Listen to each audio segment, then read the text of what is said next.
Welcome to this YSL Report Builder tutorial. In this part of the series, we're going to cover how to create datasets using views. We'll begin with a quick reminder of how to create datasets using the Query Designer to pick from a set of existing tables and columns. We'll then explain how you can create a view in the Query Designer in SQL Server Management Studio, and then how you can reference that view when creating a dataset in Report Builder. We'll explain how you can edit views and then update the dataset in Report Builder to reflect the changes you've made. And the final part of the video explains how you can join a view to either existing tables or even to another view. So let's get started. To get started, I've created a new report, and the first thing I'll do in here is create a data source which points to the movies database. If you don't already have the movies database installed, you can use this video to help you get it set up, and you'll find a link in that video's description which you can use to download any needed files. While I'm here and pointing out things you'll need for the video, a little later on you'll need access to an application called SQL Server Management Studio. So if you don't already have that installed, we have a couple of playlists which include videos on how to get it installed and set up and the basics of how to use it. So we have a couple of videos in the SQL Server 2016 playlist and another one in the SQL Server 2017 playlist. If you'd rather just jump straight into downloading and installing the application, you can head over to the Microsoft Docs website, and there are plenty of links in there to download various different versions of the application you'll need. Anyway, assuming you have all that done, I'm going to head back to my report, and I'm going to right-click on my Data Sources folder and choose Add Data Source. I'll call it Movies, and then I'll choose to use an embedded connection, pointing to a Microsoft SQL Server, and then I'll click the Build button to get a bit of help constructing the connection string. For the server name, I'm going to type in a shortcut to my local host, so // and then the name of the instance of SQL Server I'm going to use for this video, SQL 2017. Now that I've done that, I can use the drop-down list further down the dialog box to select my movies database, and then I can click OK a couple of times, and there's my data source created. Next, I'd like to create a dataset in the usual way by selecting from the existing tables and columns in the database. This is mainly so that we can compare this dataset against one created using a view later on. Let's right-click on the movies data source and choose Add Dataset. I'll change its name so that it's called Films, and then I'll click the Query Designer button at the bottom to help me build up my select statement. I'll head to the Tables folder and expand the Film table first, select the title, release date, Oscar nominations and Oscar wins columns. Then from the Director table, I'll select the full name, and from the Genre table, I'll select the genre. I'd also like to add a filter so that I only see Oscar-winning films in this dataset. So I'm going to click the Add Filter button and then change the field name from Title to Oscar Wins, the operator to more than or equal to, and the value, I'll just type in the number 1. At that point I can click OK to generate the select statement, and that will generate my select list, listing out all the column names, a from clause showing me how all those tables are joined together, and the where clause which filters out the results to show films with at least one Oscar win. I would like to make one little modification here. The director full name column. Full name isn't a particularly descriptive name for that column. I'd like to change it, so I'm going to assign an alias to that. So that means I have to edit this text here. After the word full name, I can optionally type in the word as, and then the new name that I would like to assign to that column. So I'm going to call it director name. So it's a little more descriptive when I add that column to tables and other report items in the report. Okay, so having done that, I can click OK, and there's my dataset generated. Creating datasets in this way is certainly easy enough, but it does become a little tedious if you find yourself creating the same dataset multiple times, having to go to the various different tables to select the columns, adding the where clause each time to filter the results, and adding aliases to rename the columns becomes pretty tedious when you've done it 5, 10, 20 times. So let's have a look at creating a view to save us a bit of time in the long run to avoid having to recreate that dataset. At this point you'll need to open up SQL Server Management Studio. So assuming you already have that installed, I'm going to have a quick search for that application, so I can hit the search button and type in SQL Server. I don't have to type in much more. SQL Server Management Studio appears in the list. If I click to launch the application, it may take a little time. I'm using the what is currently the latest version of Management Studio, version 18.8 as of today's date. When the application loads, you'll need to connect to a database engine, and the one I'm going to connect to is the same one that I've connected to for my data source in Report Builder. So the server name is a shortcut to my localhost /SQL 2017, which is the name of the instance of SQL Server. At that point, I can click Connect, and eventually my Object Explorer window on the left-hand side will be populated with a list of the objects on that server. What I'd like to do now is expand the databases folder and then find my movies database, expand that and find the folder in there called views. If I expand that, we shouldn't find anything in there at the moment apart from the system views folder, but that's where we're going to create our first view. There are several ways to create views in SQL Server Management Studio, but perhaps the easiest is to right-click on the views folder and choose New View. This will eventually open up a Query Designer tool. There it is. And you may recognize this if you've followed along with a previous video in which we created SQL Server queries to populate our datasets. The first thing I have to do is select some tables for my view, and I'd like to recreate the same dataset as we've just done in Report Builder. So I'll start by inserting the film table by double-clicking on it, then the director table by double-clicking on that, and finally the genre table. Once I've selected all the tables I need, I'm going to click the Close button, and I can see the 3 tables I've selected in the diagram at the top. The lines simply indicate the relationships between those tables, and if you've watched the video on how the movies database is constructed, you'll be familiar with how that works. But essentially in our query or our view, that dictates how the from clause is written. It writes the joins for us. All I need to do now is start selecting columns from the various tables. So I'm going to select the title and release date columns first from the film table, scroll down to the bottom of the list and select the Oscar nominations and Oscar wins. Then I can choose the full name from director and genre from genre. A couple of other things I'd like to do. I want to rename the full name column so that it's called director name. The nice thing here is I don't have to edit the actual text of the query.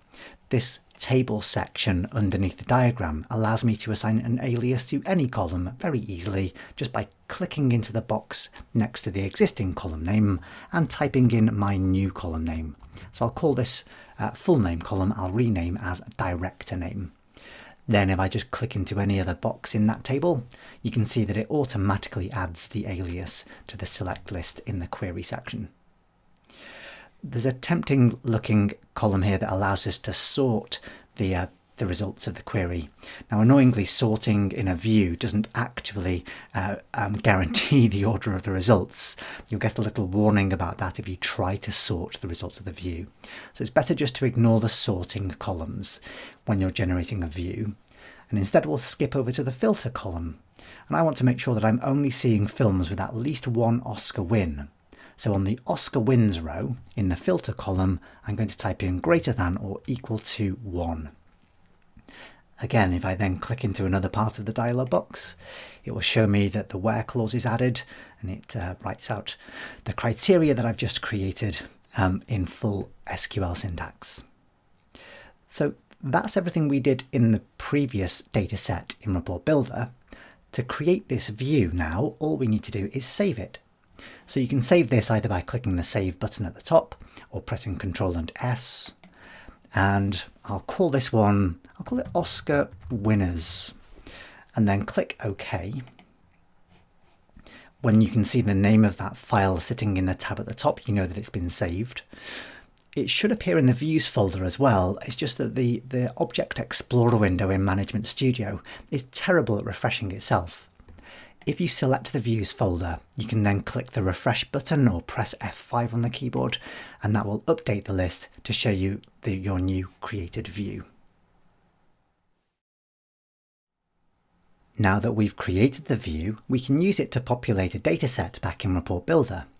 So let's head back there first, and then we'll right-click on our movies data source and choose to add another dataset. I'll call this one Films from View. And then again, I'm going to use the Query Designer to help me construct it.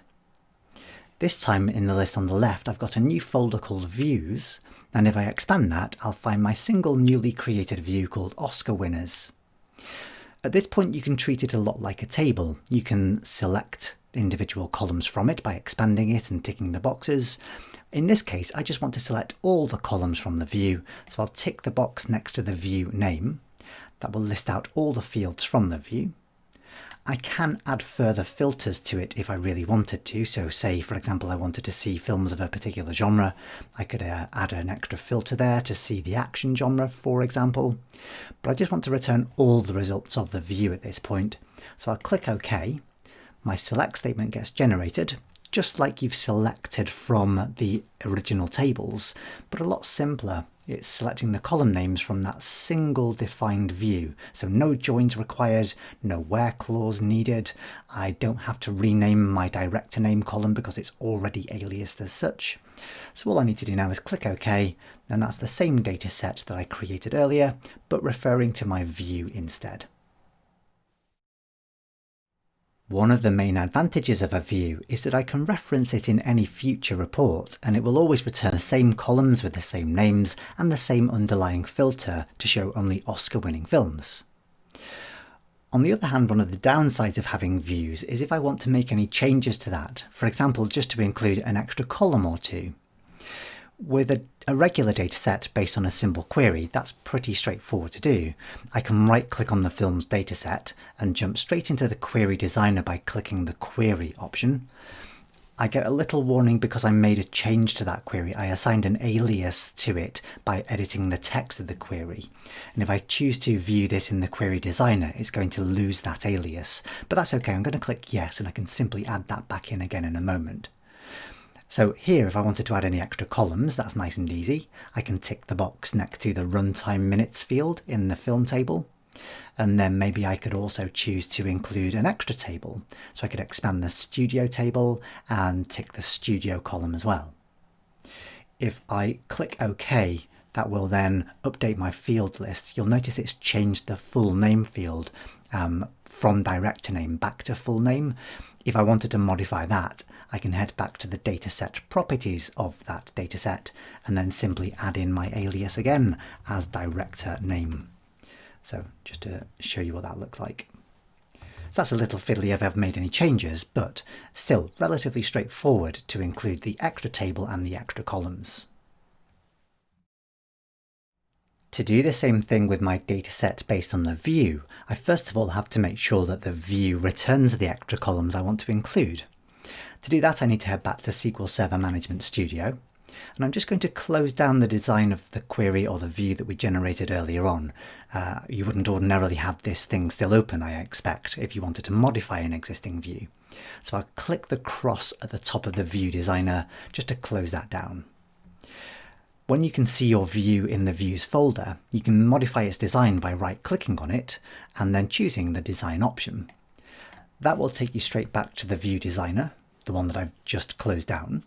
And then if I wanted to include any extra columns from an existing table, that's nice and straightforward. I can find my runtime minutes column in my film table. To include an extra table, I first of all have to add it to the view.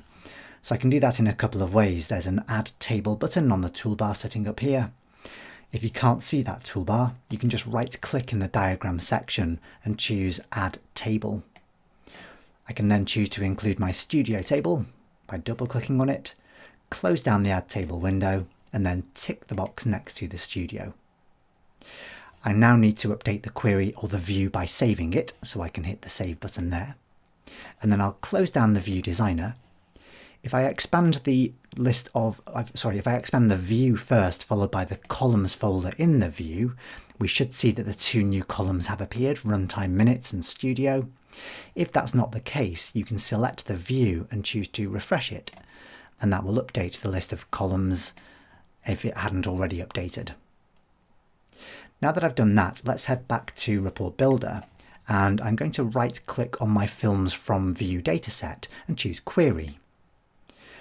You'll see that the new columns have been added into my views list. Sometimes that doesn't happen. Occasionally this list doesn't populate itself automatically. And if you find that that's the case, what you can do to force it is to try to create a new view or a new data set. So I'd right click on the movie's data source, choose add data set, click query designer, and when you do that it forces the refresh of the views list. So if you don't see your new columns, I'll just cancel those two dialog boxes. If you don't see those columns appear when you view the query of your dataset using the view, then try to force it by creating a new dataset and opening the query designer. I'll tick my extra two columns, runtime minutes and studio, click OK, and now I've got those included in my dataset from the view. Earlier I said that you can treat a view a lot like a table, and that includes the ability to join that view to other tables or even to other views. Let's say I wanted to include some extra information in my dataset which showed a list of roles played in each film and which actors played them. To do that in the original dataset, which doesn't use a view, is pretty straightforward. Just to demonstrate how that works, I can right click on the film's dataset again and choose query. I'll get the same warning about losing the column alias that I added earlier on, so that's fine. I'll click yes, I don't care about that. Then I can collapse some of these tables just to see the full list. And then I'll go to the role table and include the role column, and then to the actor table and include the full name column. Notice because I've now got two columns with the same name, it's added automatically for me an indicator of which table that column comes from, so director full name and actor full name. Now the reason this is possible is because of the auto detection of relationships in this query. So the film table has a join to the role table based on the film ID columns. So you can see if I expand the film table, there's a film ID column in here, and that has a match or a join or a relationship with the film ID column in the role table.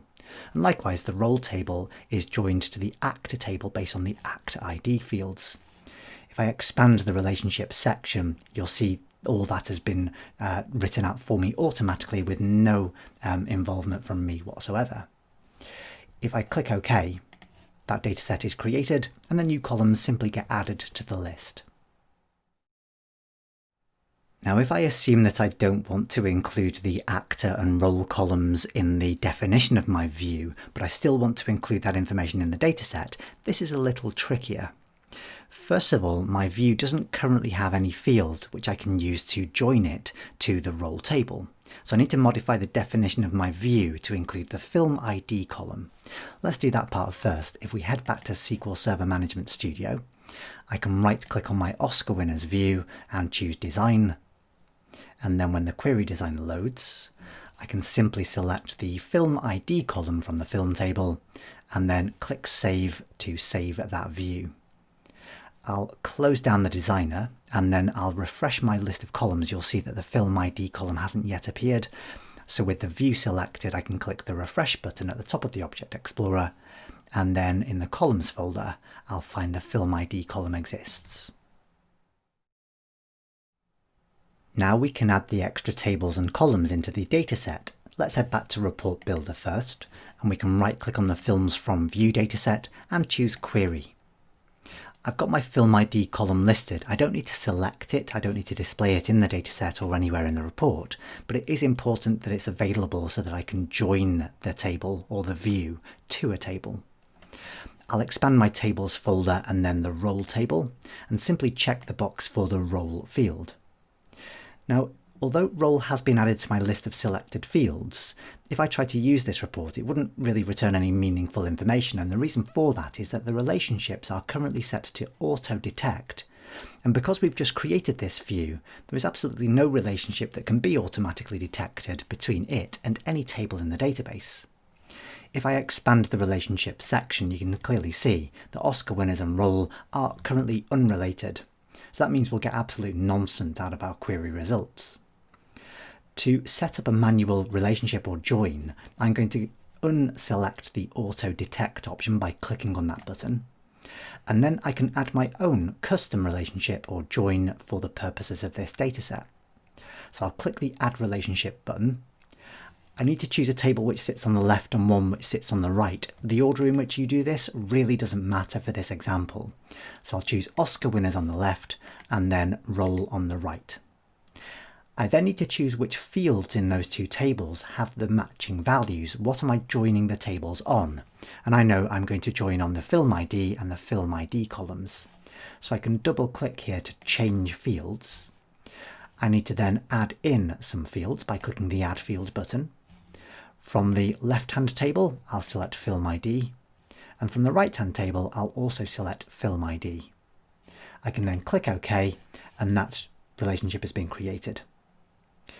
I also wanted to include the full name of the actor, so I'm going to expand the actor table and tick the box next to full name. And again, I need another relationship to join the actor table to another one. Even though the database knows that the actor table is related to the role table, because I'm not automatically detecting those relationships, I now have to create the relationship manually. But it's fairly easy to do, just the same as we've just done. If I choose Add Relationship, I can then select a table for the left. It doesn't, again, matter which way round I do this. I'll go with the actor table on the left, and I'll put role on the right again. Because there is already a built-in relationship between the actor and role tables in the database, I don't then have to set up the joined fields. They're detected automatically at least. So having done all that, I can click OK, and that's my new edited dataset where my view is joined to a table. For the final part of the video, we should probably just demonstrate that all this has actually returned some sensible results. So I'm going to add a table to display the information from my dataset. I'll start by deleting the placeholder title text box, and then right-click and remove the page footer. Then I can right-click into the report body and choose to insert a table. And then I can start assigning columns from my Films from View dataset. I'll start by clicking and dragging the title field into the first column, and then I can simply select the other columns manually from the Field Selector button. When I run out of columns to select, I can then begin clicking and dragging from the dataset again, and my new column will appear wherever the vertical blue line is displayed. So I can continue dragging columns one by one. Probably not necessary to have them all in here actually, but as I've started, I might as well finish. Just to make sure that I don't run into the silly text display bug, where often all the text in your table doesn't actually get displayed correctly. I'll highlight all the cells in the table and then change from the default font to any other font and then back to the default, and that will solve that problem. Just a tiny bit of formatting for the column headers to make them stand out a little. And this won't look particularly nice because I haven't changed my column widths or formatted the date and time, etc. But just to prove that it does indeed return some sensible results, if I run the report, I can see I've got my list of roles and actors in different films, all based on a simple view joined to a couple of extra tables. So hopefully you'll find some use for creating views. Hopefully it will save you some time in the long run to avoid having to recreate the same basic data set all the time. Hope you found that one useful. Thanks for watching. See you next time.